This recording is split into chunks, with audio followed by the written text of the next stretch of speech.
ఈరోజే ఎంతో విశేషమైన మార్గశిర శనివారం, పైగా పౌర్ణమి తిథితో కలిసి వచ్చింది. ఎంతో విశేషమైన పవిత్రమైన రోజు ఇది. మార్గశిర శనివారము అంటే లక్ష్మీనారాయణలకు ఎంతో ప్రీతికరమైన రోజు. పైగా ఈరోజు పౌర్ణమి గడియలు కూడా ఉన్నాయి. మరి ఎంతో విశేషమైన పవిత్రమైన ఈరోజు ఈ కథను వింటే చాలు, జన్మల పాపాలు తొలగి కోటి జన్మల పుణ్యం వస్తుంది. మరి ఆ కథ ఏంటో ఇప్పుడు ఈ వీడియోలో తెలుసుకుందాం. పూర్వం బోధ చేస్తూ ఒక ముని దంపతులు ఉండేవారు. ఆ ముని చాలా ప్రతిభావంతుడు, సకల శాస్త్రాలు విద్యలు తెలిసినవాడు. ఆ ముని భార్య సాక్షాత్తు అన్నపూర్ణ. ఆమె శిష్యులను తన కన్న బిడ్డల్లాగా చూసుకునేది. ఆకలితో ఎవరు వచ్చినా లేదనకుండా వారి ఆకలి తీర్చేది. అలా ఒకనాడు ఆ ముని దంపతుల వద్దకు వసంతుడు అనే అనాథ వచ్చి శిష్యుడిగా చేరాడు. అతను బాగా చురుకైనవాడు, తెలివైనవాడు కావడంతో అతనికి గురువుగారు నేర్పించే విద్యలన్నీ కూడా ఇట్టే అబ్బేవి. వసంతుడు కొన్నాళ్లకే తన గురువుకు తెలిసిన విద్యలన్నీ పూర్తిగా నేర్చుకున్నాడు. ఇక అతనికి నేర్పడానికి తన వద్ద ఉన్న జ్ఞానం సరిపోకపోవడంతో తనకు గురువులైన వారి వద్దకు పంపించి మరీ విద్యాభ్యాసం చేయించాడు ఆ గురువర్యుడు. అయితే కొన్నాళ్లకే అతనికి నేర్పడానికి తమ వద్ద ఉన్న విద్యలన్నీ కూడా పూర్తయ్యాయని ఆ పెద్ద గురువులైన వాళ్లు కూడా తెలియచేశారు. ఇదిలా ఉండగా నిండు చూలాలైన గురుపత్ని ప్రసవించే సమయం రావడంతో వసంతుడు ఆశ్రమంలో అన్ని పనులు తానే చూసుకుంటూ తల్లితో సమానురాలైన గురుపత్నిని కాలు కింద పెట్టకుండా చూసుకుంటున్నాడు. ఆమెకు పురిటి నొప్పులు ప్రారంభం అయ్యాయి. ఆశ్రమం లోపల ప్రసవం జరుగుతూ ఉండగా వసంతుడు గుమ్మం బయటకు వచ్చి కూర్చున్నాడు. కాసేపట్లో లోపల నుంచి చంటి బిడ్డల ఏడుపులు వినబడ్డాయి. గురుపత్ని కవల పిల్లలకు జన్మను ఇచ్చింది. ఒక మగపిల్లవాడు, ఒక ఆడపిల్ల. ఇంతలో దివి నుండి భువికి దిగి వచ్చిన ఒక దివ్య పురుషుడు వడివడిగా ఆశ్రమం లోపలికి వెళ్తూ గుమ్మం ముందు కూర్చున్న వసంతుడికి కనిపించాడు. మామూలు మనుషులకైతే అతను కనిపించి ఉండేవాడు కాదు. కాని వసంతుడు దైవ రహస్యాలు కూడా నేర్చుకున్నాడు కాబట్టి ఆ వచ్చిన అతను ఎవరో ఇట్టే కనిపెట్టేశాడు. వచ్చినవాడు సాక్షాత్తు బ్రహ్మదేవుడు. అతడు బ్రహ్మ అప్పుడే పుట్టిన పిల్లలకు నుదుటి రాత రాయడానికి వచ్చాడు అని అర్థం చేసుకున్న వసంతుడు ఓపిగ్గా బయట కాలు చాచుకుని కూర్చున్నాడు. వసంతుడు బ్రహ్మ బయటకు రాగానే ఆయనకు ప్రణామం చేసి, స్వామి, మా గురువుగారి పిల్లల నుదుట ఏమి రాశారో దయచేసి సెలవు ఇవ్వండి అని వినమ్రపూరితంగా అడిగాడు. బ్రహ్మ తన్ని చూడగలిగిన ఆ పిల్లవాడు సామాన్యుడు కాదు అని తెలుసుకుని వసంతుడు అడిగిన విధానానికి ముచ్చటపడి ఇతరులకు చెప్పకూడని రహస్యాన్ని అతనికి చెప్పడానికి నిర్ణయించుకున్నాడు. అప్పుడు ఇలా అన్నాడు, నాయనా, ఈ అబ్బాయి బీదవాడిగా మారిపోతాడు. ఇతని జీవితకాలమంతా ఇతని వద్ద ఒక్క మూట బియ్యము, ఒక ఆవు, ఒక పూరిపాక తప్ప ఇక ఏమీ ఉండవు. ఇతను రోజంతా కష్టపడినా తన రెక్కల కష్టంగా పెళ్ళాన్ని పిల్లల్ని పోషిస్తాడు అంతే అన్నాడు. ఇక ఈ అమ్మాయి మాత్రం వేశ్య అవుతుంది. పూల కోసం రోజుకో పురుషుడితో సంభోగించి వారకాంత అవుతుంది అని చెప్పి అక్కడి నుంచి వెళ్లిపోయాడు. బ్రహ్మదేవుడు చెప్పిన మాటలు విని వసంతుడు నిశ్చేష్టుడు అయ్యాడు. సాక్షాత్తు దైవ స్వరూపుడైనటువంటి తన గురు దంపతులకు పుట్టిన పిల్లలకు ఇలాంటి రాత రాశాడు. ఏమిటి విధాత అని విచారంగా ఆలోచనలో మునిగిపోయాడు. వెంటనే తన గురువు గారిని బ్రహ్మరాత మార్చగలమా అని అడిగాడు. దానికి ఆయన, అది సాధ్యం కాదు నాయనా, అది ఎవరికీ సాధ్యం కాదు అని సమాధానం చెప్పాడు. పిల్లలు పెద్దవాళ్లు అయ్యే కొద్దీ వాళ్ల రాత నిజమవడం వసంతుడికి కనిపించసాగింది. ఆ ఇద్దరికీ చదువులు వంట పట్టడం లేదు. ఎందరికో విద్యా బుద్ధులు నేర్పిన గురువుగారి పిల్లలు ఇలా అయ్యారు ఏమిటా అనేది వసంతుడికి దేనిమీద ఏకాగ్రత కుదరకుండా చేస్తుంది. దానికి తోడు ఆ పిల్లలిద్దరూ వసంతుడి వెంటపడి అన్నయ్య అన్నయ్య అని తిరుగుతూ ఉంటే అతనికి దుఃఖం మరింత ఎక్కువ కాసాగింది. ఒకరోజు గురువుగారితో చెప్పి ఆయన అనుమతి పొంది దేశం చుట్టి రావడానికి బయలుదేరి వెళ్లాడు వసంతుడు. ఎందరో పండితుల్ని కలిశాడు. వారందరినీ వసంతుడు ప్రశ్నించాడు. బ్రహ్మ రాసిన రాతను మార్చగలమా అని అందరినీ అడిగాడు. కాని అందరూ వసంతుడికి చెప్పిన సమాధానం బ్రహ్మరాత మార్చడం అసాధ్యమని, అది ఎవరితరమూ కాదని. అలా అతను అక్కడా ఇక్కడా తిరుగుతూ తన అన్వేషణ కొనసాగిస్తూ 20 సంవత్సరాలకు పైగా గడిపేశాడు. అప్పటికే గురువుగారి పిల్లలకు 25 ఏళ్లు వచ్చేశాయి. వసంతుడికి వాళ్ళు ఎలా ఉన్నారో చూడాలి అనిపించింది. ఆశ్రమానికి తిరిగి వచ్చాడు. అప్పుడు అక్కడ పరిస్థితి, గురువుగారి కుమారుడి పేరు శంకరుడు. అతను ఆ ఊరిలోనే కూలీ పని చేస్తున్నాడని, గురువుగారి కుమార్తె పేరు వసంతసేన. ఆమె దగ్గర్లోనే ఒక పట్టణంలో వ్యభిచార వృత్తిలో ఉన్నదని తెలుసుకున్నాడు. తనకు పుట్టిన పిల్లల దుస్థితి చూసి దిగులుతో మంచం పట్టి గురుపత్నులు మరణించారని కూడా తెలుసుకున్నాడు. అప్పుడు వసంతుడు బాగా ఆలోచించాడు. ముందు శంకరుణ్ణి వెతుక్కుంటూ వెళ్లాడు. వసంతుణ్ణి చూడగాని అన్నయ్య అంటూ బావురమన్నాడు శంకరుడు. చిన్న పూరిపాక, చిరిగిపోయిన దుస్తుల్లో భార్య, ఒక కొడుకు. ఇంట్లో ఎక్కడ చూసినా విలయ తాండవం చేస్తున్న కటిక దారిద్ర్యం. ఇది శంకరుడి పరిస్థితి. దీంతో వసంతుడు ఇలా అన్నాడు, తమ్ముడు, నువ్వు బాధపడకు, ఇప్పటినుంచి నేను చెప్పినట్లు చెయ్యి అన్నాడు. దానికి సరే అన్నాడు శంకరుడు. అన్నయ్య, ఇక నుంచి నువ్వు ఎలా చెప్తే అలాగే చేస్తాను అన్నాడు. అప్పుడు వసంతుడు, ముందు ఆ ఆవును తోలుకుని పట్నానికి వెళ్దాం పదా అన్నాడు వసంతుడు. ఏమీ మాట్లాడకుండా ఆవును తోలుకుని వసంతుణ్ణి అనుసరించాడు శంకరుడు. ఇద్దరూ నేరుగా పట్నంలోని సెంత దగ్గరకు వెళ్లారు. అక్కడ ఒక దళారి దగ్గరకు వెళ్లి ఆ ఆవును ఎంతకు కొంటావు అని అడిగాడు. తర్వాత అతడు చెప్పిన ధరకు అమ్మేశాడు వసంతుడు. శంకరుడికి ఏమీ అర్థం కాకపోయినా వసంతుడికి ఎదురు చెప్పలేదు.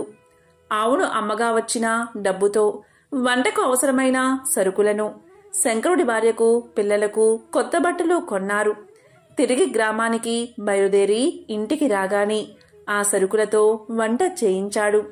శంకరుడి భార్యా పిల్లలు ఆవురావురమంటూ ఆకలి తీర్చుకున్నారు.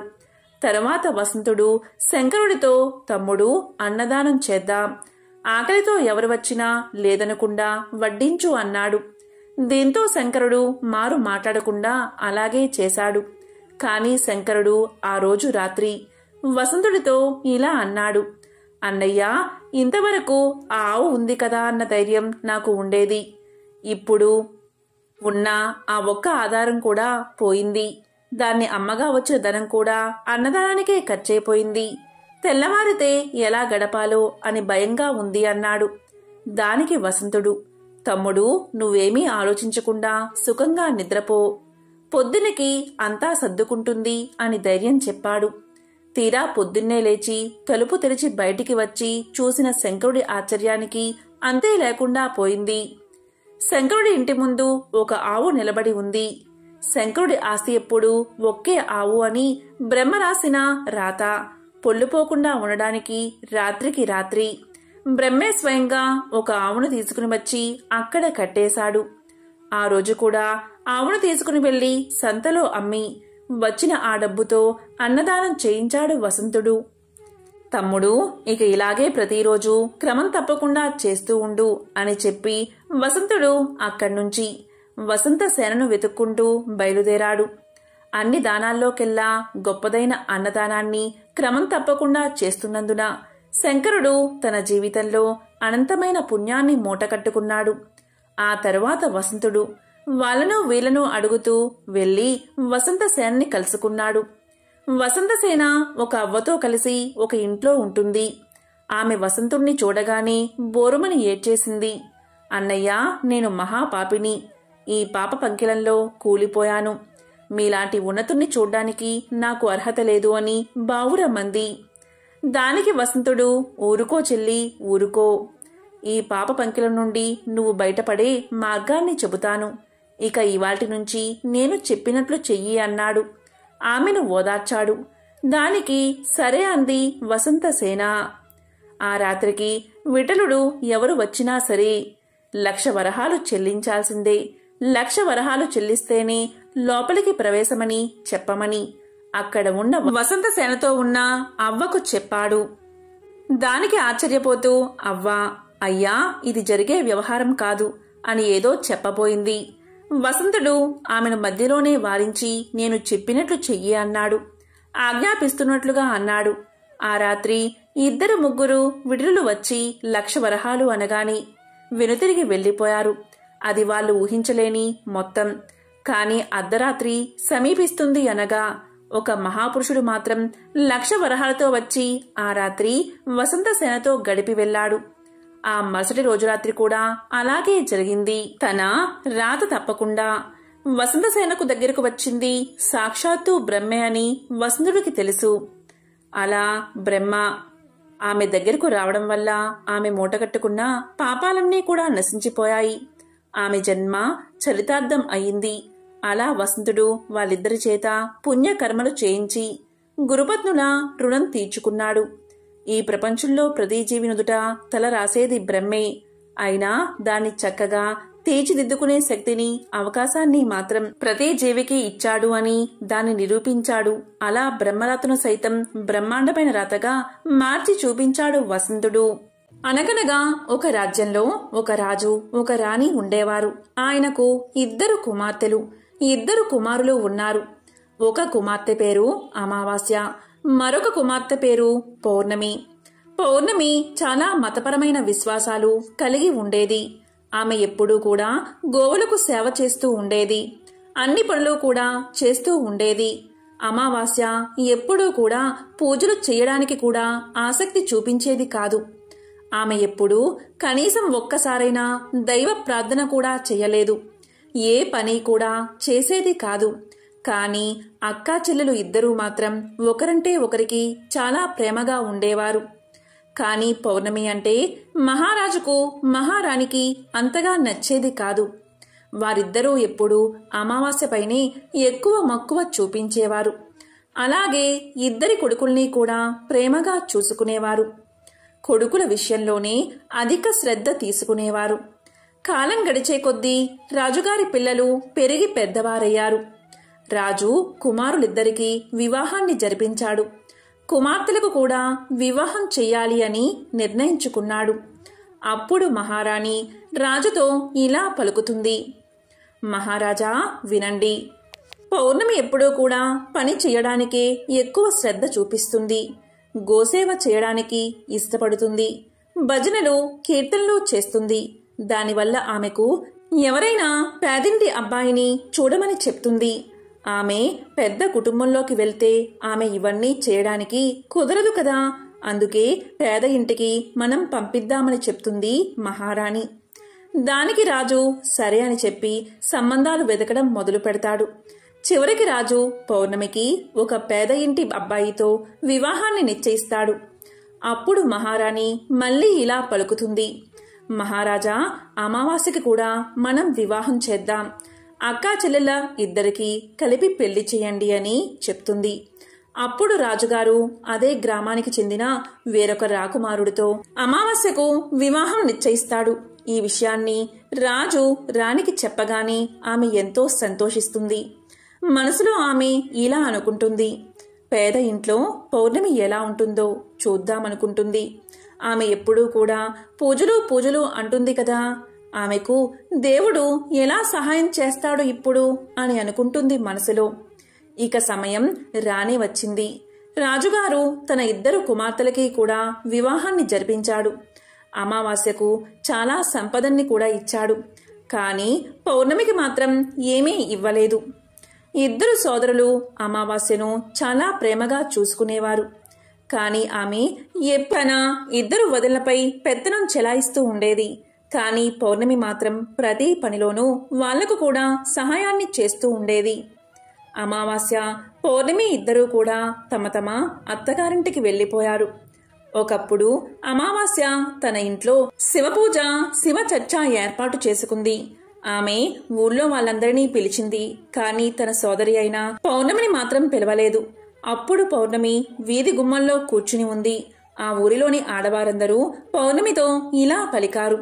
మీ చెల్లెలి ఇంట్లో ఈరోజు శివపూజ జరుగుతూ ఉంది కదా, మరి నీవు రావా అని అడిగారు. దానికి పౌర్ణమి ఇలా సమాధానం చెప్పింది. నన్ను పిలవలేదు, నేను ఎలా వెళ్తాను అని చెప్పింది. అప్పుడు ఆ గ్రామంలోని మహిళలు ఇలా పలికారు. దైవ చర్చ జరుగుతున్నప్పుడు పిలవాలి అన్న నియమం లేదు. ఎవరైనా సరే వెళ్ళవచ్చు. అందువల్ల నీవు కూడా మాతో రమ్మని పిలిచారు. అప్పుడు పౌర్ణమి కూడా ఆ శివ చర్చకు వెళ్ళింది. అమావాస్య పౌర్ణమిని చూసి ఇలా పలుకుతుంది. నేను నిన్ను పిలవలేదు కదా, మరి నా ఇంటికి నీవు ఎందుకు వచ్చావు అని కోపంగా అడిగింది.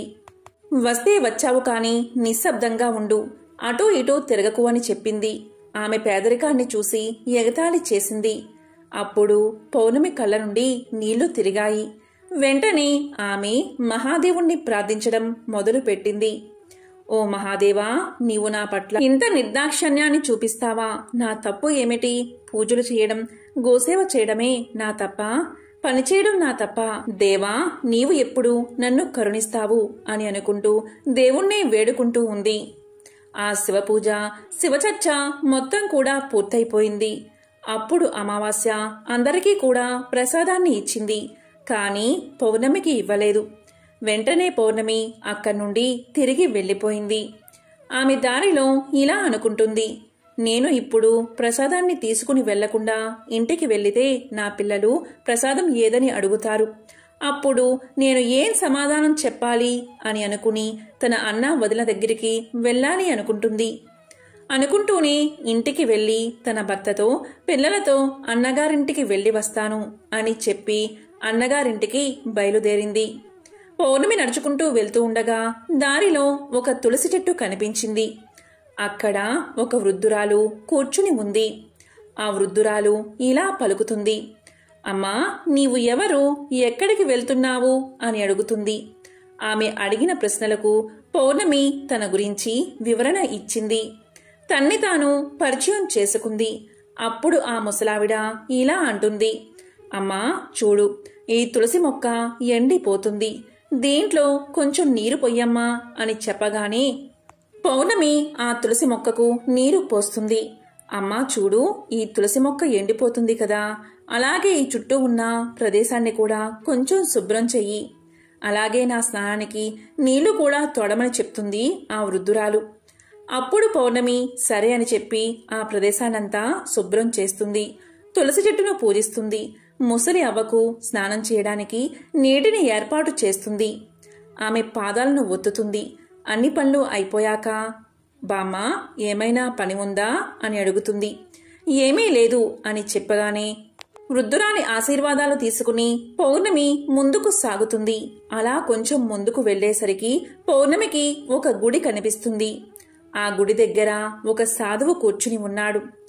ఆయన ఇలా పలుకుతున్నాడు. తల్లి, నీవు ఎవరు? ఎక్కడికి వెళ్తున్నావు అని అడుగుతాడు. అప్పుడు పౌర్ణమి తన గురించి వివరణ ఇచ్చి నేను మా అన్న వదిన దగ్గరికి వెళ్తున్నాను అని సమాధానం చెప్పుతుంది. అప్పుడు ఆ ముసలి వేషంలో ఉన్న పరమేశ్వరుడు ఇలా పలుకుతాడు. తల్లి, ఈ గుడిని కొద్దిగా శుభ్రం చేస్తావా అని అడుగుతాడు. దానికి పౌర్ణమి సరే అని చెప్పి ఆ గుడిని శుభ్రం చేస్తుంది. ఇంకా ఆ సాధువుకి కూడా సేవలు చేస్తుంది. అప్పుడు పరమేశ్వరుడి రూపంలో ఉన్న ఆ సాధువు పౌర్ణమికి ఆశీర్వాదం అందిస్తాడు. అప్పుడు ఆమె ఆశీర్వాదం తీసుకుని ఇంకా కొంచెం ముందుకు వెళ్తుంది. కొంచెం ముందుకు వెళ్లేసరికి అక్కడ కాళీమాత ఆలయం కనిపిస్తుంది. ఆ కాళీమాత ఆలయం దగ్గరకు వెళ్లేసరికి అక్కడ ఒక వృద్ధురాలు కనిపిస్తుంది. ఆమె ఇలా పలుకుతుంది. ప్రతి ఒక్కరూ కూడా గుడికి వస్తున్నారు, వెళ్తున్నారు. కానీ ఒక్కరూ కూడా గుడిని శుభ్రం చేయట్లేదు. కాస్త ఈ గుడిని శుభ్రం చేస్తావా అని అడుగుతుంది. దానికి పౌర్ణమి సరే అని పలుకుతుంది. సరే అమ్మా, అలాగే చేస్తాను అని చెప్పి గుడిని మొత్తం శుభ్రం చేస్తుంది. శుభ్రం చేసి కాళీమాతను పూజిస్తుంది. తరువాత ఆ వృద్ధురాలి దగ్గర ఆశీర్వాదం తీసుకుని ముందుకు సాగుతుంది. ఇంకొంచెం ముందుకు వెళ్ళగా ఒక నది ఒడ్డున ఒక ముసలి అవ్వ కూర్చుని ఉంటుంది. ఆ ముసలి అవ్వ ఇలా పలుకుతుంది. ఇంతకీ ఆమె ఎవరంటే ఎవరో కాదు, సాక్షాత్తు గంగామాత. ఆమె ఇలా అంటుంది. ప్రతి ఒక్కరూ కూడా నదిలోకి దిగి స్నానం చేస్తున్నారు, అలాగే వెళ్తున్నారు. ఇక్కడ అంతా కూడా చాలా మురికిగా ఉంది. పైన ప్రదేశం అంతా కూడా చాలా మురికి చేశారు. ఇదంతా శుభ్రం చేస్తావా అని అడుగుతుంది. దానికి పౌర్ణమి సరే శుభ్రం చేస్తాను అని చెప్పి ఆ ప్రదేశాన్నంతా శుభ్రం చేసి నావలో కూర్చుని అవతల ఒడ్డుకు వెళ్లి అన్నా వదిల్లా ఇంటికి చేరుకుంటుంది. అన్నా వదిల్లా ఇంటికి చేరుకునేసరికి వాళ్ళు ఎంతో సంతోషిస్తారు. ఆ రోజంతా కబుర్లు చెప్పుకుంటూ కాలక్షేపం చేస్తారు. రాత్రి అవుతుంది. అప్పుడు పౌర్ణమి అక్కడే నిద్రపోయి ఉదయం లేచి నేను వెళ్లి వస్తాను అని చెప్పేసరికి పౌర్ణమి వదిన గారు ఆమెకు ఎరుపు రంగు చీరను ఇస్తారు. పౌర్ణమి ఈ చీర కట్టుకుని వెళ్ళు అంటుంది వదినగారు. సరే అని చెప్పి పౌర్ణమి ఆ చీరను కట్టుకుని అక్కడి నుండి బయలుదేరుతూ ఉండగా వదినగారు ఇద్దరూ కూడా ఒక సంచిని పౌర్ణమికి ఇస్తారు. ఇవన్నీ తీసుకో అని చెప్పి అంటారు. అప్పుడు పౌర్ణమి ఆ సంచిని తీసుకుని బయలుదేరుతుంది. మళ్లీ అదే నావను ఎక్కి యువతల గట్టుకు చేరుకుంటుంది. అప్పుడు గంగామాత పౌర్ణమికి రెండవ సంచిని ఇస్తుంది. అది పౌర్ణమి తీసుకుంటుంది. ఇంకాస్త ముందుకు వచ్చేసరికి కాళీమాత దగ్గర ఉన్న వృద్ధురాలు పౌర్ణమికి మూడవ సంచిని ఇస్తుంది. పౌర్ణమి ఆ సంచిని కూడా తీసుకుంటుంది. ఇంకాస్త ముందుకు వచ్చేసరికి యోగి రూపంలో ఉన్న పరమేశ్వరుడు కూడా పౌర్ణమికి ఒక సంచిని ఇస్తాడు. పౌర్ణమి అది కూడా తీసుకుని ముందుకు సాగిపోతుంది. తరువాత ఇంకాస్త ముందుకు వచ్చేసరికి తులసీమాత కనిపిస్తుంది. అక్కడ ఆమె ముసలి అవ్వ రూపంలో పౌర్ణమికి ఒక సంచిని అందజేస్తుంది. పౌర్ణమి అది కూడా తీసుకుని తన ఇంటికి చేరుకుంటుంది. ఇంటికి చేరుకున్న తర్వాత పౌర్ణమి ముందుగా అన్నా వదిల్లో ఇచ్చిన సంచిని తెరిచి చూస్తుంది. అందులో చాలా మిఠాయిలు అలాగే కొత్త బట్టలు ఉన్నాయి. వాటిని తీసి పిల్లలకు మిఠాయిలను కొత్త బట్టలను అందజేస్తుంది. తరువాత గంగామాత ఇచ్చిన సంచిని తెరిచి చూడగా దాని నిండా కూడా బంగారం ధనంతో నిండి ఉంటుంది. ఆ తరువాత కాళీమాత ఇచ్చిన సంచిని తెరిచి చూడగా దాంట్లో ధనధాన్యాలు. తరువాత పరమేశ్వరుడు ఇచ్చిన సంచిని తెరిచి చూడగా దాని నిండా కూడా ధనధాన్యాలు ఉన్నాయి. వాటన్నిటినీ చూసి పౌర్ణమి ఎంతో సంతోషించింది. తనకు ఇప్పుడు తన ఇంట్లో ఎటువంటి లోటు లేదు. తాను చాలా సంతోషంగా జీవిస్తూ ఉంది. ఇలా కొన్ని రోజులు గడిచిన తర్వాత పౌర్ణమి ఇలా అనుకుంటుంది. మన ఇంట్లో శివపూజను ఏర్పాటు చేసుకోవాలి అనుకుని ఏర్పాట్లు చేసుకుంటుంది. దానికి అమావాస్యను కూడా రమ్మని పిలుస్తుంది. అప్పుడు ఊళ్ళో ఉన్న వాళ్ళంతా శివ పూజలో పాల్గొనడానికి వస్తారు. వారితో పాటు అమావాస్య కూడా వస్తుంది. అమావాస్య పౌర్ణమిని చూసి ఇలా అడుగుతుంది, నీకు ఇంత ధనం ఎలా వచ్చింది అని అడగగానే పౌర్ణమి ఇలా పలుకుతుంది, నేను మీ ఇంటికి వచ్చినప్పుడు నాకు ప్రసాదాన్ని ఇవ్వలేదు కదా. నేను ఆ బెంగలో అన్నా వదిల దగ్గరకు వెళ్దామని బయలుదేరాను అని చెప్పి దారిలో జరిగిన విషయాన్నంతా కూడా అమావాస్యకు తెలియచేసింది. అప్పుడు అమావాస్య ఇలా పలుకుతుంది, నేను కూడా అలాగే వెళ్తాను, నాకు ప్రసాదం ఇవ్వద్దు అంటుంది. దానికి పౌర్ణమి ఇలా అంటుంది, ప్రసాదాన్ని ఇవ్వకపోవడం తప్పు. ప్రసాదాన్ని అందరికీ పంచాలి. నేను ప్రసాదం ఖచ్చితంగా ఇస్తాను అంటుంది. కాని అమావాస్య వినకుండా ప్రసాదాన్ని తీసుకోకుండానే బయలుదేరుతుంది. తాను బయలుదేరిన తర్వాత ఆమెకు మొదటిగా తులసి చెట్టు వద్ద ఉన్న ముసలి అవ్వ కనిపించింది. ఆమె ఇలా పలుకుతుంది, అమ్మాయి, తులసి మొక్కకు చాలా రోజుల నుంచి నీరు లేదు. ఈ ప్రదేశమంతా చాలా మురికిగా ఉంది. నీవు శుభ్రం చేస్తావా అని అడుగుతుంది. దానికి అమావాస్య, ఏం మాట్లాడుతున్నావు నువ్వు? నన్ను నీవు చూసావా? నేను ఈ పనులన్నీ చేస్తే నా బట్టలన్నీ కూడా మురికి అయిపోతాయి. కాబట్టి నేను ఈ పనులు చేయను అని చెప్పి ముందుకు వెళ్ళిపోతుంది. అప్పుడు సాధువు రూపంలో ఉన్న పరమేశ్వరుడు కనిపిస్తాడు. ఆయన కూడా గుడిని శుభ్రం చేయమని అడుగుతాడు. ఆయనకు కూడా అదే సమాధానం చెప్పుతుంది అమావాస్య. తరువాత ఇంకా కొంచెం ముందుకు సాగేసరికి కాళీమాతకు గంగామాతకు అందరికీ కూడా అదే సమాధానం చెప్పుతుంది. అలా చెప్పి తన అన్నా వదిల్లా ఇంటికి వెళ్తుంది. వెళ్ళిన తర్వాత అన్నా వదిన్లు ఇలా అనుకుంటారు, ఇది ఎందుకు వచ్చింది మన ఇంటికి అనుకుంటారు. సరే అని చెప్పి అమావాస్య ఆ రోజు అక్కడే ఉంటుంది. మరుసటి రోజు ఉదయాన్నే నేను బయలుదేరుతున్నాను అని చెప్పేసరికి సరే వెళ్ళిరా అని అన్నా వదిన్లు అంటారు. దానికి అమావాస్య ఇలా పలుకుతుంది, పౌర్ణమికి మీరు ఒక సంచిని ఇచ్చి పంపించారు, మరి నాకు ఏమీ ఇవ్వరా అని అడుగుతుంది. అలా అడిగేసరికి వారు ఇలా అంటారు, నీ సంచి నీ ఇంటికే వస్తుంది, నీవు వెళ్ళిపో అంటారు. మళ్ళీ నదిని దాటి గంగామాత దగ్గరకు వస్తుంది. గంగామాతను కూడా నేను వెళ్తున్నాను, నాకు సంచి ఇవ్వరా అని అడుగుతుంది. గంగామాత అప్పుడు నీ సంచి నీ ఇంటికే వస్తుంది, వెళ్ళు అంటుంది. సరే అని ఇంకాస్త ముందుకు వెళ్ళగానే కాళీమాత కనబడుతుంది. అలా కాళీమాత, పరమేశ్వరుడు, తులసిమాత కూడా అదే మాట చెప్తారు. అమావాస్య తన ప్రాంగణంలో అడుగు పెట్టగానే 5 సంచులు కనిపిస్తాయి. అమావాస్య ఆ 5 సంచులు తెరిచి చూసేసరికి ఆ సంచి నిండా మట్టి, ఒక సంచి నిండా రాళ్ళు, ఒక సంచి నిండా పాములు, ఒక సంచి నిండా తేళ్లు, ఒక సంచి నిండా చెత్తా చెదారం నిండి ఉంటాయి. అప్పుడు అమావాస్యకు బుద్ధి వస్తుంది. భగవంతుడా నన్ను కాపాడు అని ప్రాధేయపడుతుంది. పరిగెత్తుకుంటూ వెళ్ళి పౌర్ణమితో ఇలా పలుకుతుంది. నీకు సమస్తమైన సుఖాలు లభించాయి, కానీ నాకు ఏమీ లేవు అని అంటుంది.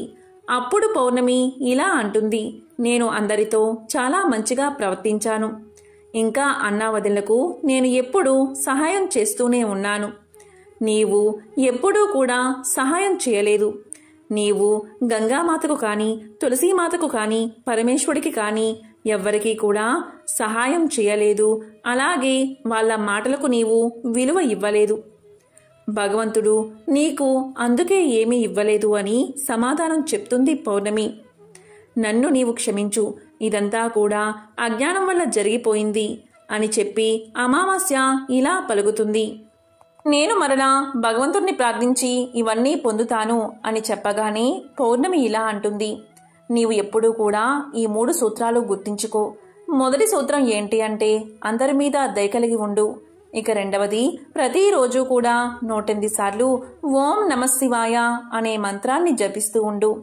ఇక 3వ సూత్రం, ఎప్పుడూ ఎవరిని కూడా బాధ పెట్టకు, మంచి కర్మల్నే చేస్తూ ఉండు. భగవంతుడు ఏదైతే 3 సూత్రాలు చెప్పాడు వాటన్నిటినీ పాటిస్తూ ఉండు, మంచి కర్మల్నే చెయ్యి అని చెప్పగానే అమావాస్య అదే విధంగా చేసి సద్గతులను పొందింది. ఈ విషయం పౌర్ణమి తల్లిదండ్రులకు కూడా తెలిసి వారికి కూడా బుద్ధి వచ్చింది. వాళ్ళు కూడా నిత్యం పూజలు, మంచి కర్మలు చేయడం మొదలు పెట్టారు. పౌర్ణమి కుటుంబం భోగ భాగ్యాలతో సంతోషంగా జీవించారు. ఒకానొక సమయంలో భృగు మహర్షి శ్రీ మహావిష్ణువును లక్ష్మీ నివాస స్థానమైన విష్ణువు యొక్క వక్షస్థలంపై తన్నుతాడు. దీనికి కోపగించిన మహాలక్ష్మీదేవి వైకుంఠం నుండి భూలోకానికి చేరుకుంటుంది. అప్పుడు విష్ణువు కూడా వైకుంఠాన్ని వదిలిపెట్టి వెంకట కొండపై ఉన్న పుష్కరిణి పక్కన ఉన్న చింత చెట్టు కింద ఒక చీమల కొండలో తిండి నిద్ర లేకుండా లక్ష్మీదేవి తిరిగి రావాలని తపస్సు చేస్తూ ఉంటాడు. కృష్ణావతారంలో దేవకీ కుమారుడైన శ్రీకృష్ణుణ్ణి యశోద తన తొలినాళ్లలో పెంచుతుంది. అయితే యశోద రుక్మిణితో శ్రీకృష్ణుడి వివాహాన్ని చూసే ఆశీర్వాదం పొందలేదు అని ఎంతగానో బాధపడుతుంది. అప్పుడు శ్రీకృష్ణుడు తన తర్వాత అవతారంలో శ్రీనివాసునిగా యశోద కోరికను తీరుస్తానని వాగ్దానం చేశాడు. అదే శ్రీ వెంకటేశ్వరుని అవతారం. ఈ అవతారంలో యశోద వకులాదేవిగా జన్మిస్తుంది. ఆ కాలంలో ఆకాశరాజు అనే రాజు తొండ మండలాన్ని పరిపాలిస్తున్నాడు. అతనికి వారసులు లేరు. అందుకే యాగం చెయ్యాలి అనుకున్నాడు. యాగంలో భాగంగా అతను పొలాన్ని దున్నుతుండగా అతని నాగలి భూమిలో కమలంగా మారింది. అప్పుడు రాజు కమలాన్ని పరిశీలించగా అందులో ఒక ఆడ శిశువు కనిపించింది. రాజు ఒక యాగం చేయకముందే ఒక బిడ్డను కనుగొన్నందుకు ఎంతగానో సంతోషించాడు. ఆమెను తన ఆస్థానానికి తీసుకువెళ్లి తన రాణికి ఇచ్చాడు. ఆ బిడ్డ పద్మం నుండి జన్మించడం వల్ల ఆమెకు పద్మావతి అనే పేరు పెట్టారు. ఇంతకీ ఎవరి పద్మావతి అంటే పూర్వకాలంలో లక్ష్మీదేవి వేదవతి రూపంలో అడవుల్లో ఆశ్రమంలో ఉండేది. ఆ సమయంలో లంకాధిపతి రావణుడు ఆమెను ప్రలోభ పెట్టడానికి ప్రయత్నించాడు. అప్పుడు కోపంతో వేదవతి అతనికి చావు తెచ్చిపెడతానని శపించింది.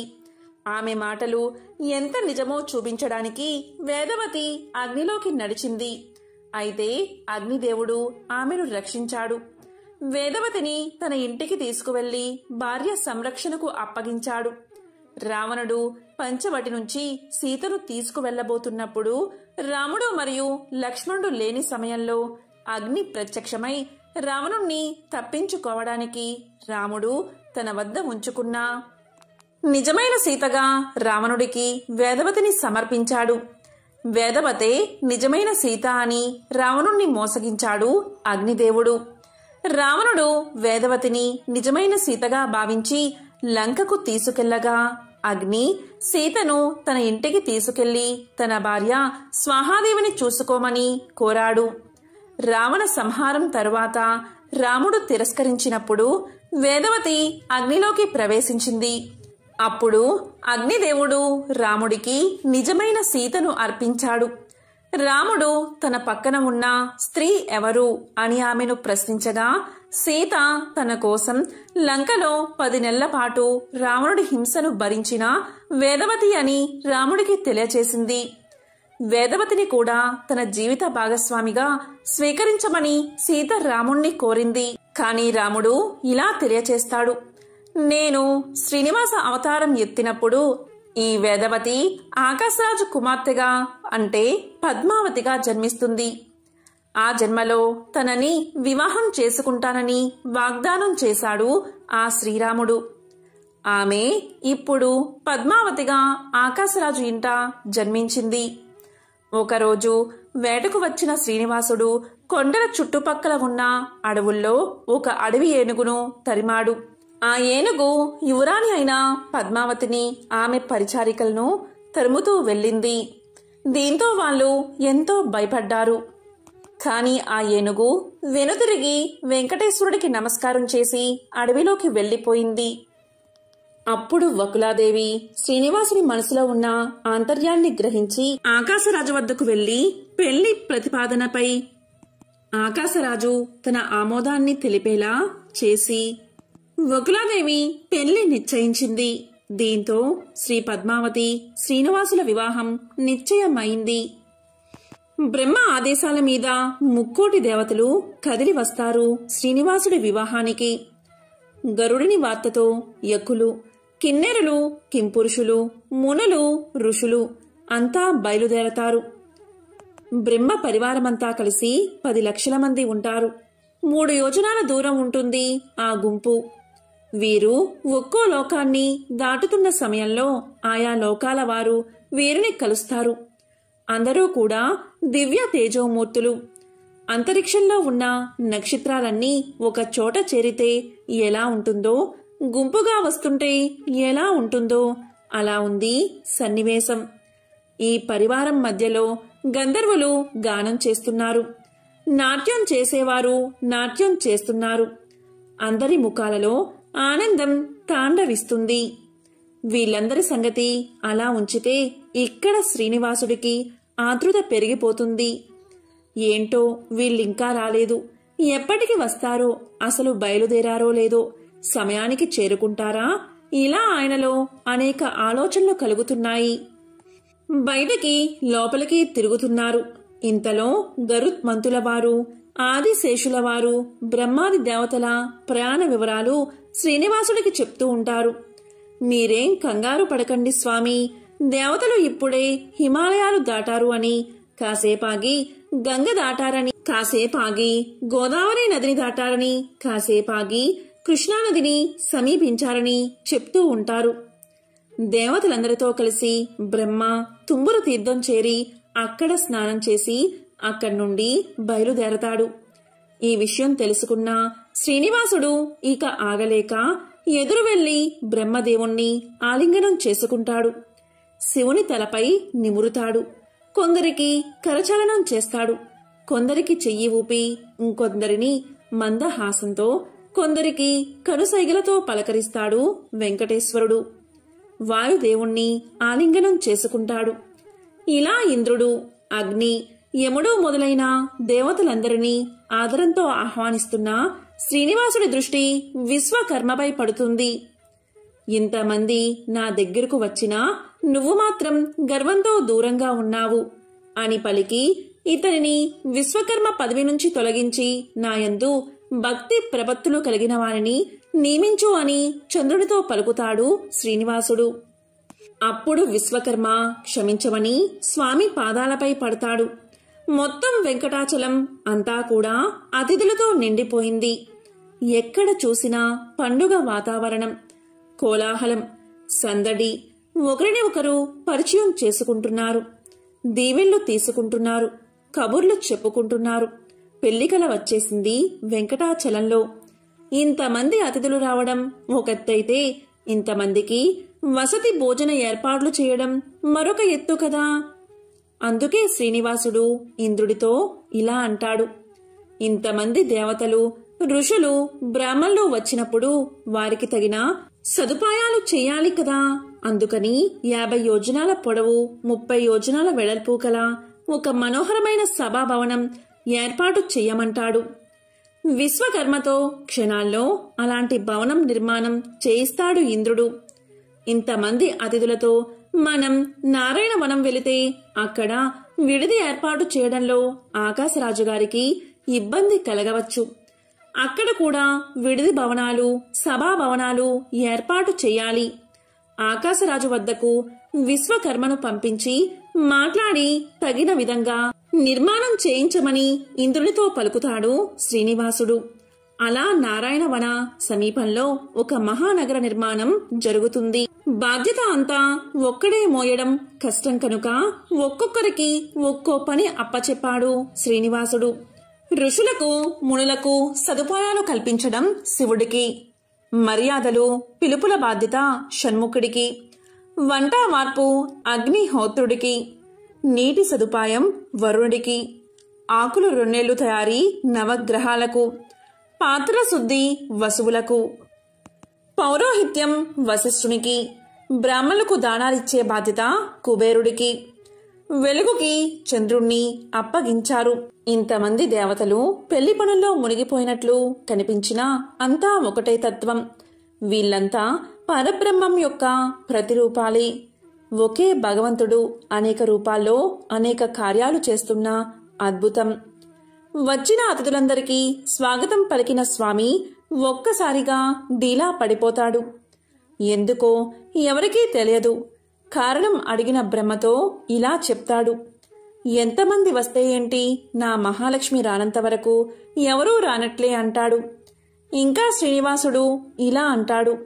ఆమెను ఎవరు పిలుస్తారు, పిలిస్తే వస్తుందా? సూర్యుణ్ణి పంపుదాం, సూర్యుడంటే ఆమెకు చాలా అభిమానం అని నాకు తెలుసు అంటాడు శ్రీనివాసుడు. ఈ విషయం విన్న సూర్యుడు భయంతో వణికిపోతాడు. పెద్దల వ్యవహారం, అందున భార్యాభర్తల మధ్య తగాదా, ఏమంటే ఏమవుతుందో, అసలేం జరుగుతుందో అని తన భయాన్ని వ్యక్తం చేస్తాడు. తన మాట విని విష్ణుమూర్తితో ప్రణయ కలహం ఆడిన లక్ష్మీదేవి తిరిగి వస్తుందన్న నమ్మకం సూర్యుడికి ఏమాత్రమూ లేదు. సూర్యుడి మాట విన్నా శ్రీనివాసుడు నువ్వెళ్ళి పిలిస్తే తప్పక వస్తుంది అంటాడు. వెళ్లడం తప్పదు అనుకున్నా సూర్యుడు ఏం చెప్పాలి అని నసుగుతాడు. అప్పుడు శ్రీనివాసుడు ఇలా అంటాడు. నాకు అనారోగ్యం చేసిందని చెప్పు. ఒక చెయ్యి బ్రహ్మపైన, మరొక చెయ్యి శివుడిపైన వేసి ఎంతో కష్టపడితే కాని నడవలేని పరిస్థితిలో ఉన్నానని చెప్పు అంటాడు శ్రీనివాసుడు. స్వామి దోషరహితుడు, సర్వమంగళకారుడు, నిరామయుడు, ఎటువంటి వికారానికి లోని కానివాడు, అందరి రోగాలను నయం చేసేవాడు. ధన్వంతరి కూడా ఆయనే. అటువంటి స్వామికి జబ్బు చేయడం అసాధ్యం. లక్ష్మీదేవికి ఈ విషయం తెలుసు. సూర్యుడికి కూడా ఈ అనుమానం వచ్చి ఆమె నమ్ముతుందా అని అడుగుతాడు. నా మాయతో ఆమె కూడా మోహితురాలవుతుంది. నువ్వు వెళ్ళిరా అంటాడు శ్రీనివాసుడు.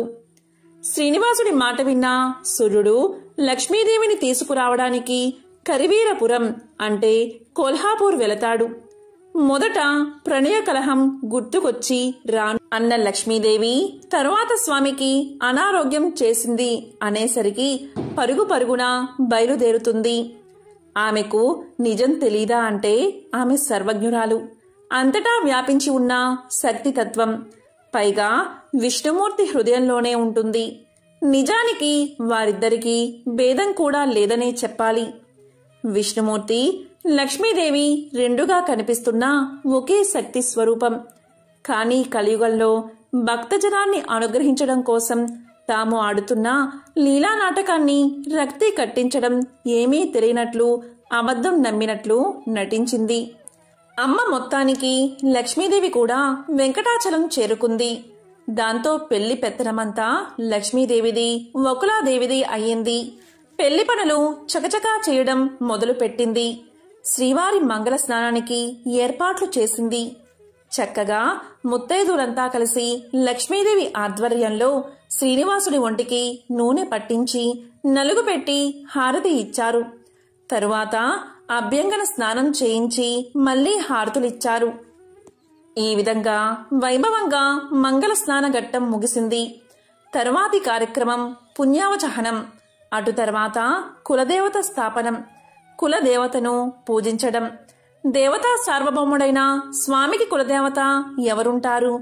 ఇదే పెద్ద సందేహం అందరిలో. అప్పుడు స్వామి ఇలా సమాధానం చెప్తారు. కులదేవత సమీ వృక్షం. కుమారధారలో ఉన్న సమీ వృక్షానికి కులదేవత పూజ చేస్తారు స్వామి. మరి ప్రతిష్ఠ ఎక్కడ చెయ్యాలి అని అడగగా వరాహ స్వామివారి నివాస ప్రాంగణంలో చేద్దామన్నారు వెంకటేశ్వర స్వామి. అప్పుడు స్వామికి తాను మర్చిపోయిన ముఖ్యమైన విషయం ఒకటి గుర్తుకు వస్తుంది. అంతా చేశాం, అంతా పిలిచాం, కాని వరాహ స్వామికి ఆహ్వాన పత్రిక ఇవ్వడం మరిచాం. పత్రిక సంగతి తరువాత కనీసం కబురు కూడా చెయ్యలేదన్న సంగతి శ్రీనివాసుడికి గుర్తుకు వస్తుంది. స్వయంగా తానే వెళ్లి వరాహస్వామిని ఆహ్వానిస్తాడు. వరాహస్వామి మాత్రం తాను పని ఒత్తిడి వల్ల పెళ్లికి హాజరు కాలేనని, తన పంటలపై తరచూ రాక్షసులు దాడి చేయడానికి ప్రయత్నిస్తున్నారని, పంటలను కాపాడడం కోసం ఇక్కడే ఉండాల్సిన అవసరం ఉంది అని వరాహస్వామి పలుకుతారు. అలాగే తాను ముసలివాడినయ్యానని, ఓపిక లేదని చెప్పి తన తరపున వకులమాత వస్తుందని చెప్పారు. మీరందరూ వెళ్లి శుభకార్యం నిర్విఘ్నంగా పూర్తి చేసుకుని రండి. నా ఆశీర్వాదం మీ వెంట ఎప్పుడూ ఉంటుంది అంటారు వరాహస్వామి. కులదేవత స్థాపన, పూజ ముగుస్తాయి. ఇక అందరం పెళ్లికి బయలుదేరరాం అంటాడు స్వామి. ఇంతలో బ్రహ్మదేవుడు కలగజేసుకుని ఆక్షేపిస్తాడు. కులదేవతను ఆహ్వానించి పూజించిన తర్వాత అన్న సంతర్పణ చేయకుండా ఎలా వెళతాం? అందరికీ కడుపు నిండా తృప్తిగా భోజనాలు పెట్టాలి కదా అని పలుకుతాడు. నిజమే, కాని ఇంతమందికి విందు ఏర్పాటు చేయడానికి నా దగ్గర డబ్బు ఏది అంటాడు శ్రీనివాసుడు. డబ్బు లేదని చెప్పి 10 మంది ముందు పరువు పోగొట్టుకుంటామా? డబ్బు లేకపోతే అప్పో సొప్పో చేసైనా శుభకార్యం జరిపించాలి అంటాడు శివుడు. తనకు అప్పు ఎవరిస్తారు అన్నది శ్రీనివాసుడి సందేహం. అలకాపురి అధిపతి అయిన కుబేరుణ్ణి పిలిపించండి అంటారు బ్రహ్మ. అలాగే కుబేరుణ్ణి పిలిపిస్తారు. కుబేరుడు కొంత ఆలస్యంగా రావడంతో శ్రీనివాసుడు కుబేరుణ్ణి మందలిస్తాడు. అందరి ముందు అప్పు తీసుకుంటే ఏం బాగుంటుంది అని శ్రీనివాసుడు, కుబేరుడు, బ్రహ్మ, శివుడు కలిసి తిరుమల పుష్కరిణికి పడమర దిక్కున కల రావి చెట్టు వద్దకు వెళతారు. అక్కడికి వెళ్ళాక నాకు కొంచెం డబ్బు కావాలి అని అడుగుతారు. స్వామి, మీరిలా నన్ను అడగడమేమిటి? ఇదంతా మీ ఐశ్వర్యమే. మీ తరపునే నేనీ ధనాన్ని సంరక్షిస్తున్నాను. మీకు ఎంత కావాలి అంటే అంత తీసుకోండి అంటాడు కుబేరుడు. కాని యుగ ధర్మాన్ని అనుసరించి ఇవ్వమంటాడు శ్రీనివాసుడు. కలియుగంలో అప్పుకు పత్రం రాసి చక్రవడ్డీ కట్టాలని ఇదే కలియుగంలో కనిపిస్తుందని, కనుక ఆ ప్రకారమే పత్రం రాయమని చెప్తాడు కుబేరుడు. అప్పు ఇస్తాను సరే, నీవు తిరిగి ఇస్తానన్నా నమ్మకం ఏమిటి? ఇది కలియుగం. కలియుగ ప్రజలు మాట మీద నిల్చునే రకం కాదు.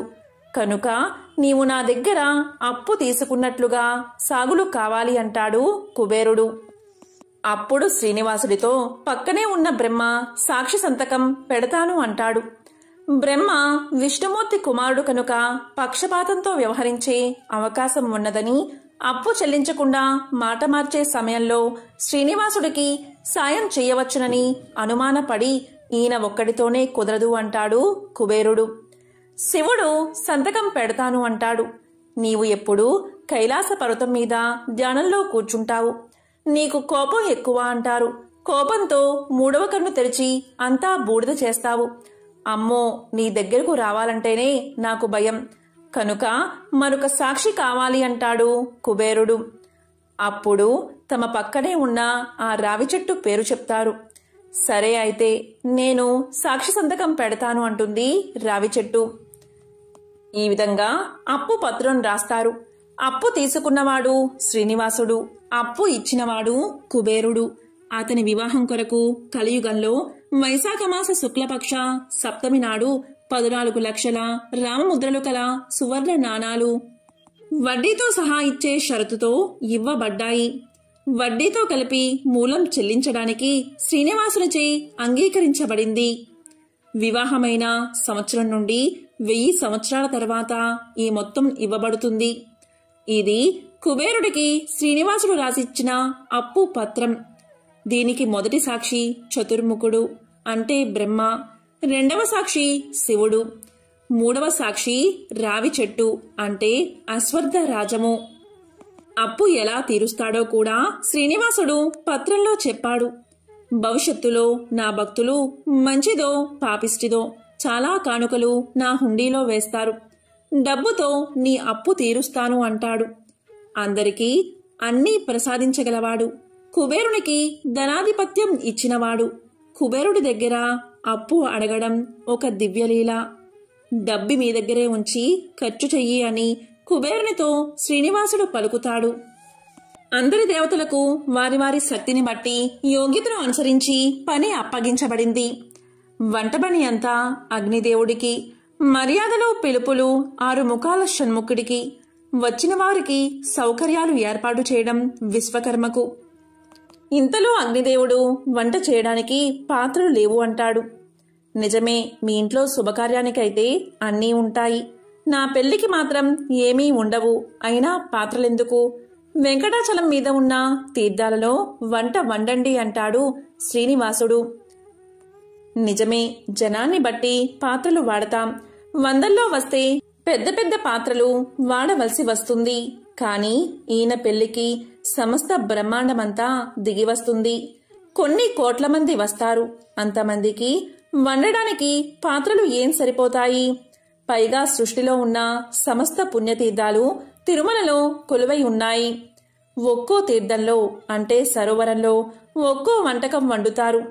స్వామి పుష్కరిణిలో అన్నం, పాపనాశనంలో ఆకాశగంగలో వేసి చేసిన పరమాన్నం, కూరలకు నెయ్యి కాచడానికి దేవతీర్థం, తుంబురు తీర్థంలో పులిహోర, కుమార తీర్థంలో వివిధ రకాలైన భక్ష్యాలు, పాండు తీర్థంలో పులుసు, ఇతర తీర్థాల్లో లేహ్యాలు మొదలైనవి తయారు చేయమని స్వయంగా శ్రీనివాసుడే అగ్నిదేవుణ్ణి ఆజ్ఞాపిస్తాడు. వంటలన్నీ సిద్ధమవుతాయి. కాని నైవేద్యం పెట్టిన తర్వాతే అతిథులందరికీ వడ్డన. నువ్వే భగవంతుడివి, యజ్ఞ భోక్తవి కనుక ముందు నువ్వు భోజనం చెయ్యి అని శ్రీనివాసుడితో బ్రహ్మదేవుడంటాడు. నా ఇంట్లో శుభకార్యానికి వచ్చిన అతిథులకు భోజనం పెట్టకుండా నేను భోజనం చేయడం తగదు. అది సాంప్రదాయం కాదు అంటాడు స్వామి. మన ఇంట్లో శుభకార్యం జరిగినప్పుడు అందరూ భోజనం చేశాక మనం భోజనం చేయడం విధి. మనకు అది ఎప్పుడూ గుర్తుండడం కోసం స్వామి పలికిన మాటలివి. మరి నివేద చెయ్యని పదార్థాలను అతిథులెవ్వరూ ముట్టుకోరు కదా, ఏం చెయ్యాలి అంటాడు బ్రహ్మ. స్వామి ఇలా పలుకుతారు. నేను ఇంకొక రూపంలో ఇదే కొండ అంటే శేషాచలం మీద అహోబిలంలో నరసింహునిగా వెలిసి ఉన్నాను. ఈ అహోబిల నరసింహస్వామికి నివేదన చేసి అందరికీ నైవేద్యం వడ్డించండి అంటాడు శ్రీనివాసుడు. నివేదన చేశాక అగ్నిదేవుడి ఆరాధన పూర్తవుతుంది. అందరికీ భోజనాలు ముగిశాక అందరికీ దక్షిణ తాంబూలాలు శ్రీనివాసుడే ఇచ్చారని పురాణం. ఇలా పూర్తయ్యాక ఆ రాత్రికి అక్కడే గడిపేసి తెల్లవారుజాముని మంగళ వాయిద్యాల నడుమ మగపెళ్లివారి బృందం ఆకాశరాజు ఇంటికి నారాయణవనం బయలుదేరింది. మంగళ వాయిద్యాలు, కబురులు, సంబరాల నడుమ సరదాగా నడిచిపోతున్న బృందం పద్మ సరోవరం చేరుకుంది. అక్కడే సుఖాచార్యుల వారి ఆశ్రమం ఉంది. పద్మ సరోవరం సమీపిస్తున్న సమయంలో శుకుడు శ్రీనివాసుడి దగ్గరకు చేరి తన ఆశ్రమానికి విచ్చేసి ఆతిథ్యం స్వీకరించవలసిందిగా కోరతాడు. తర్వాత రోజు నవమి. ఆ రోజు శ్రీనివాసుడితో సహా అందరూ నారాయణపురం చేరుకుంటారు. తరువాత శ్రీనివాసుడు రాజగృహానికి చేరుకుంటాడు. అప్పుడు తొండమానుడి భార్య కుంకుమ కలిపిన ఎర్రని నీటితో కుంభహారతి ఇచ్చి లోపలికి ఆహ్వానించిందట. శ్రీనివాసుడి పాదాలు కడగడానికి స్వామి పుష్కరిణి జలాలు తెప్పించాట ఆకాశరాజు. బ్రహ్మ కడిగిన పాదాలకు ఆకాశరాజు, ధరణీదేవి కడిగే అదృష్టాన్ని పొందారు. ముహూర్తం సమీపించగా 1,000,000 సువర్ణ నాణాలను కానుకగా ఇచ్చాడు ఆకాశరాజు. నాకీ డబ్బు ఎందుకు, నవరత్న ఖచ్చితమైన ఆభరణాలు ఇవ్వండి అంటాడు శ్రీనివాసుడు. అప్పుడు ఆకాశరాజు శ్రీనివాసుడికిచ్చిన ఆభరణాల గురించి భవిష్యోత్తర పురాణం ఇలా చెప్తుంది. 100 తులాల బంగారు కిరీటం, అంతే బరువుగల నడుమ పట్టి, భుజకీర్తులు, నూపురములు, 2 నాగభుజ భూషణాలు, భుజాల వరకు వేలాడే ముత్యాలతో చేయబడిన కర్ణభూషణములు, 32 తులాల బరువు కలిగిన నవరత్న ఖచ్చిత కంకణాలు, నాగభూషణాలు 2, వజ్రాలు పొదిగిన బంగారు కటిసూత్రము, పాదుకలు, 64 తులాల బంగారు భోజన పాత్ర, పంచపాత్రలు 64 పట్టు వస్త్రాలు. ఇలా శ్రీనివాసుడికి శరీరమంతా ఆభరణాలు సమర్పించాడు ఆకాశరాజు. తరువాత వధూవరుల ప్రవరలు చెప్పించి బృహస్పతి, వశిష్ఠులు కన్యాదానం చేయించారు. అత్రి గోత్రమున జన్మించిన సువీరుని ముని మనవరాలు, సుధర్ముని మనవరాలు, ఆకాశరాజుకు పుత్రిక అయిన పద్మావతీ దేవిని యయాతి ముని మనవడు, సూరసేనుని మనవడు, వసుదేవుని కుమారుడు, వశిష్ఠ గోత్రంలో పుట్టిన వెంకటేశ్వరునికిచ్చి వివాహం చేయదలిచారని చెప్తూ కన్యాదానం పూర్తి చేశారు. మంగళ సూత్రధారణ చేసిన తర్వాత నవరత్నాలను అక్షింతలుగా వేసి ఆశీర్వదించారు మునీశ్వరులు. అటు తర్వాత వచ్చిన అతిథులందరికీ దక్షిణ తాంబూలాలు ఇచ్చాడు ఆకాశరాజు. 1,000,000 సహస్ర గోవులను బ్రాహ్మణులకు దానమిచ్చాడు ఆకాశరాజు. అంతా ముగిశాక కొత్త దంపతులతో కలిసి అందరూ బూరి భోజనాలు చేశారు. మొత్తం 5 రోజుల పెళ్లి జరిగిందని పురాణం చెప్తుంది. 5వ రోజు అప్పగింతలు జరిగాయట. స్వామి వివాహం జరిగిన నారాయణపురం తిరుపతికి 50 కిలోమీటర్ల దూరంలో ఉంది. అక్కడ వెంకటేశ్వర స్వామి యొక్క ఆలయం ఉంది. పద్మావతీదేవి కళ్యాణానికి వడ్లు విసిరిన పెద్ద తిరగలి కూడా ఇక్కడ మనం ఈ రోజుకి చూడవచ్చు. ఈ విధంగా శ్రీనివాసుడి కళ్యాణ కథను జనక మహారాజుకు శతానందుడు చెప్పాడని సౌనకాది మునులకు సూత మహాముని చెప్పాడు. శ్రీ వెంకటేశ్వర కళ్యాణ కథకు ఫలశ్రుతి కూడా చెప్తూ పురాణం 1,000,000 కన్యాదానాలు చేయడం వల్ల ఎంత ఫలితం వస్తుందో, భూమి మొత్తాన్ని దానం చేయడం వల్ల ఎంత ఫలం లభిస్తుందో ఈ కథ చదివినా విన్నా అంతే ఫలితం కలుగుతుంది.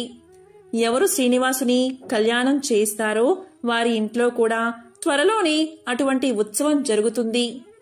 ఎవరైతే శ్రీనివాసుడి వివాహ చరితాన్ని వింటారో, చెప్తారో, పారాయణ చేస్తారో వారికున్న అన్ని కోరికలు నెరవేరతాయి.